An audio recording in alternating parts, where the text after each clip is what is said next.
YouTube, what's up, and I'm back. Young Mustard is back with another video, man. And I'm not going to do no comparisons.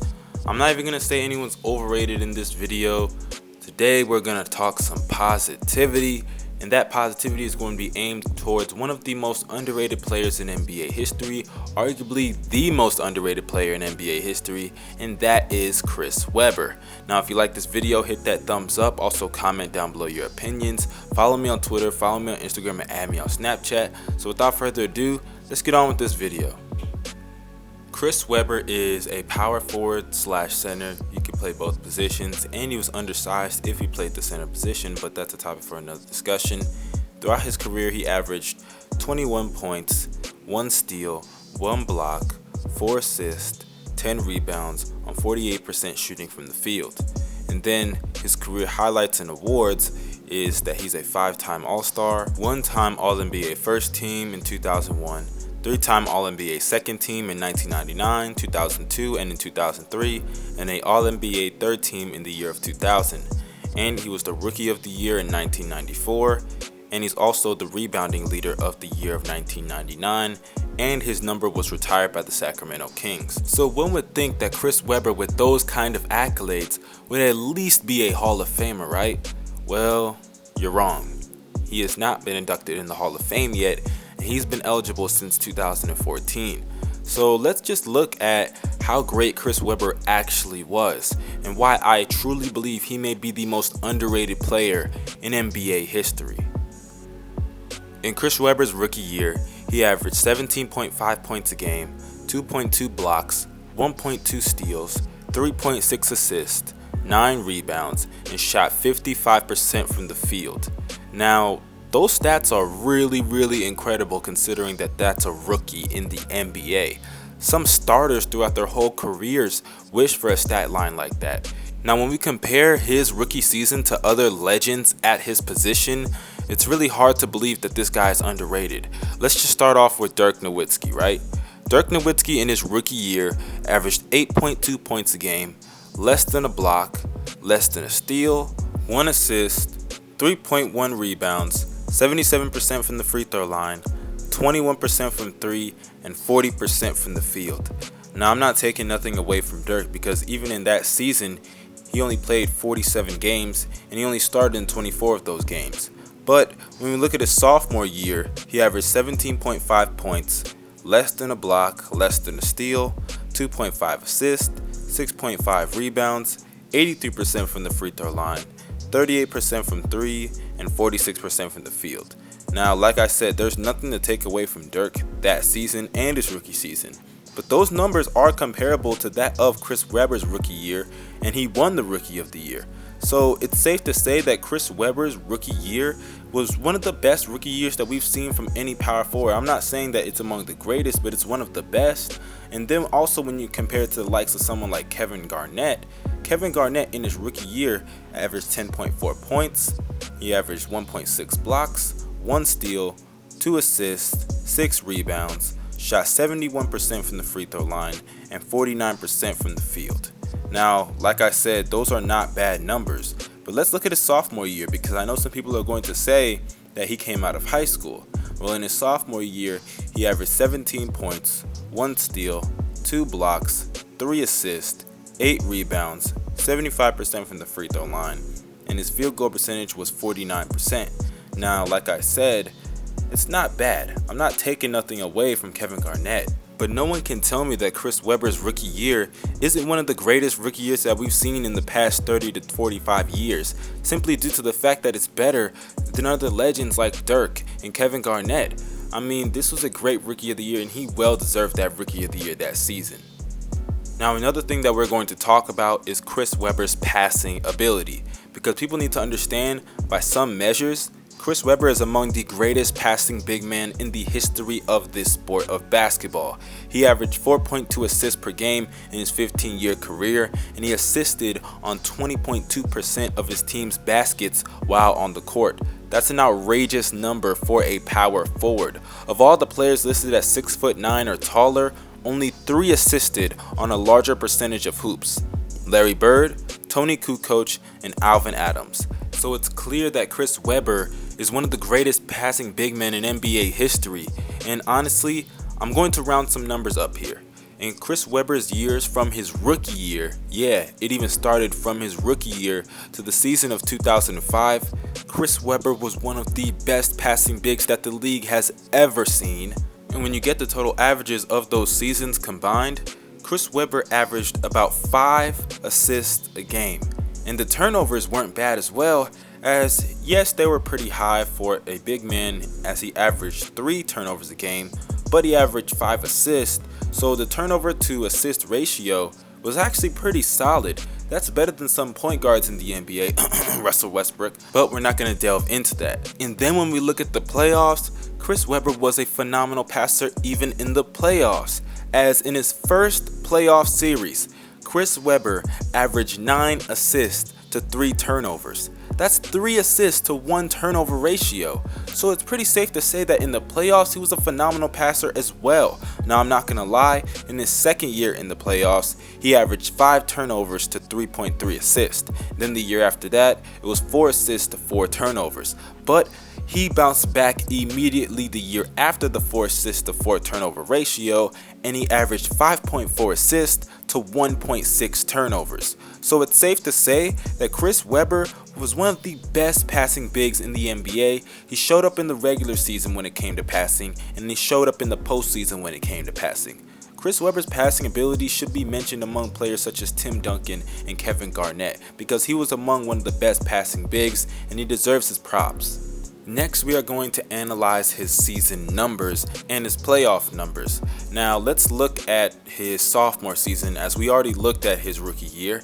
In his sophomore year, he averaged 20 points a game, 1.6 blocks, 1.5 steals, 4.7 assists, 9.6 rebounds, shot 50% from the free throw line. And before we continue with this video, I will say this.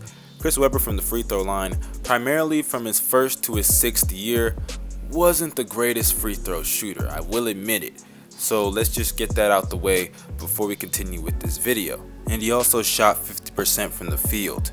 Now, the season after that, I am going to skip, even though I know some of his numbers actually some of it took a dip, some of it went up, but I'm going to skip it because he only played 15 games that season. But the year after that, in 1997, which was his first All-Star appearance, keep that in mind, he also averaged 20 points a game, or should I say 20.1 points a game, 9.1 blocks, 1.7 steals, about 5 assists, 10.3 rebounds, shot 56% from the free throw line, and 52% from the field. That's an amazing stat line, as he became even more efficient, because 2 seasons before he shot 50%, but I was rounding that because he shot 49.5%. So it's pretty obvious that he corrected some parts of his game. Now, the year after that, he averaged 22 points a game, 1.7 blocks, 1.6 steals, 3.8 assists, 9.5 rebounds, 59% from the free throw line, and also shot 48% from the field. Now, his efficiency from the field could have been a little bit better, but that stat line is still great nonetheless. Like I said, his defense, though he was never the greatest defender in the world, from his rookie year in 1994 all the way down to 2001, he averaged at least 2 blocks a game, which is pretty impressive for a 6'9" power forward. So it shows that Chris Webber was not the worst defender, but he just wasn't, up to the standards of someone like Tim Duncan or Kevin Garnett, who played in that era, and also Shaquille O'Neal if you want to throw him in there. Then, in 1998, he averaged 22 points a game, 9.5 rebounds, 3.8 assists, and also shot 48% from the field. And then the year after that, his rebounding went up significantly, as it went from 9.5 to 13, and it went from 21.9 in his points per game. It went down to 20, but rebounds still took a jump. He also led the league that season in the rebounds, and also from his assists, it went from 3.8 to 4.1. Steals went from 1.6 to 1.4, so it stayed roughly the same. Blocks went from 1.7 to 2.1. His efficiency from the field, like I said before earlier in this video, his efficiency from the field could have used a bit more work, but he shot 49% from the field, so I'm not going to knock him too hard for it. And then in the year of 2000, he took a massive leap in his game. as he went from 20 points per game to 25 points per game, went from 2 blocks to averaging just under 2 blocks, 1 steal to 2 steals, 4 assists to about 5 assists, 13 rebounds went to 11 rebounds. Yes, his rebounds took a bit of a dip, but I mean, 11 rebounds is nothing to really laugh at. Then he went from 45% shooting from the free throw line to 75% shooting from the free throw line. That season, he was at his best from the free throw line yet, and one could argue it was his best season from the free throw line.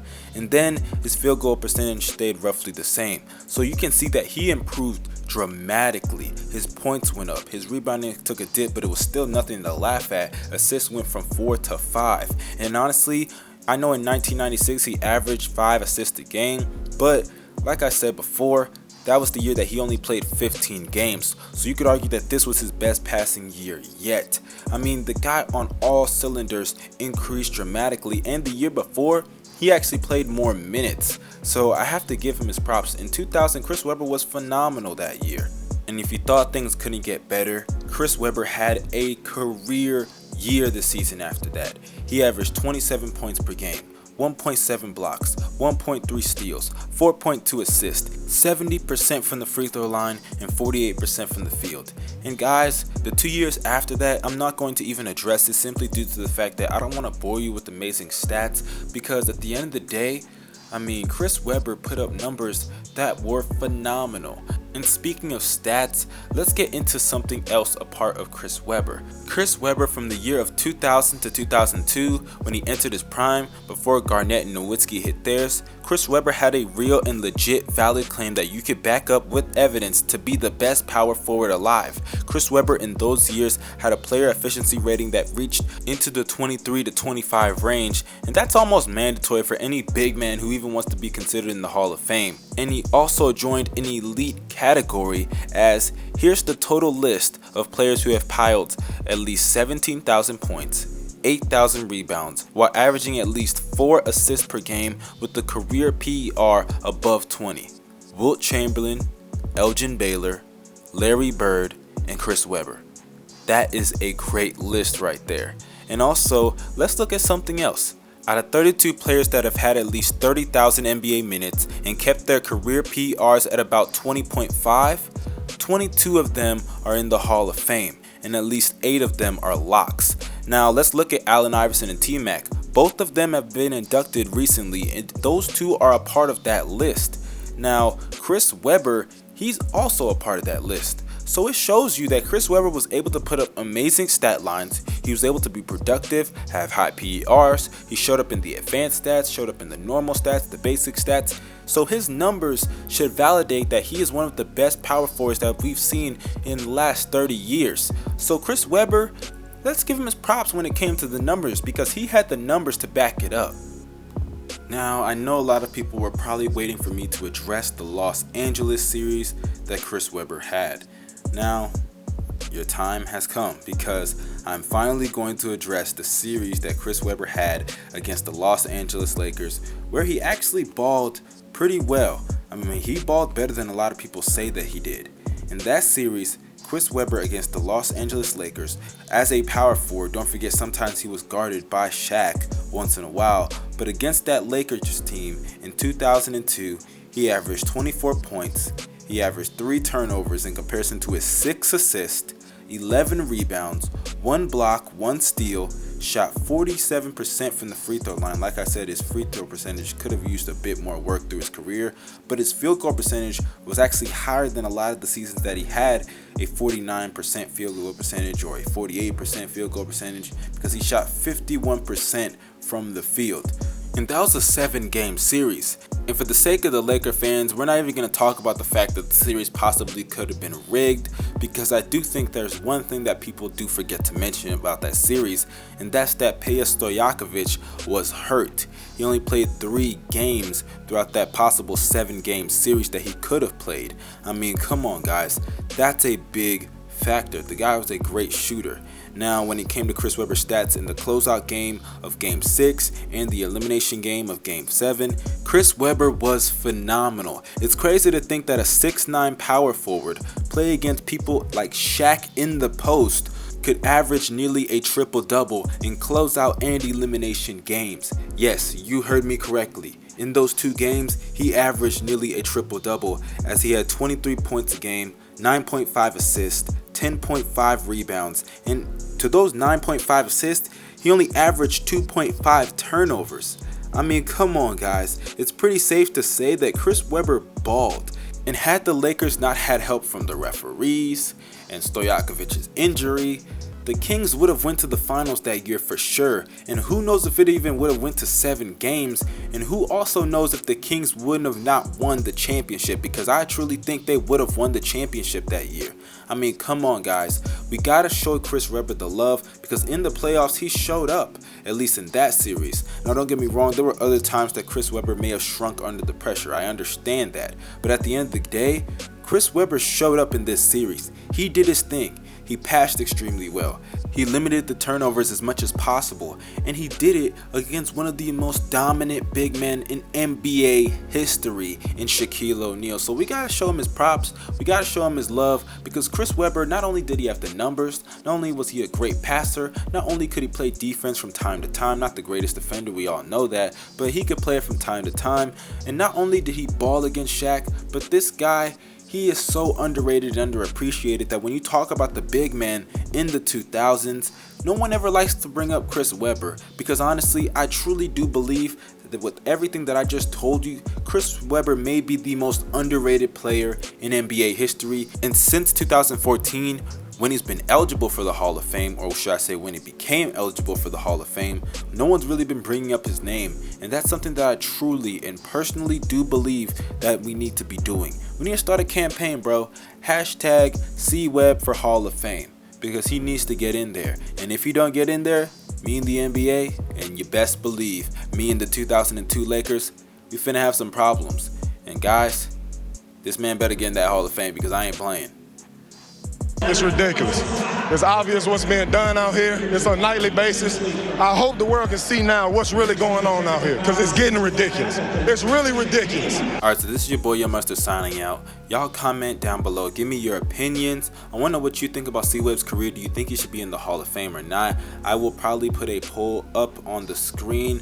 Y'all vote on, do you think C-Web should be in the Hall of Fame?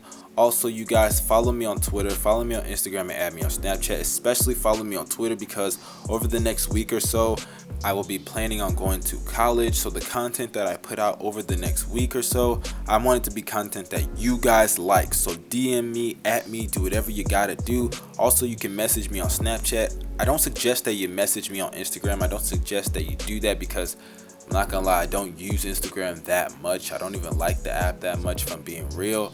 So you guys, Twitter and Snapchat are the best ways to do that. So this is your boy Young Mustard signing out. Yo, we out of here. Peace. I always tell the truth, boy, I ain't gotta lie. If you ain't fucking with us, don't come to our side. From the club around 3:30, I've been up in it going James Worthy. I've been up going away up, thinking about it all day. Fuck, how many more can fit in a ride? Hit me, I pull up on any side. All of my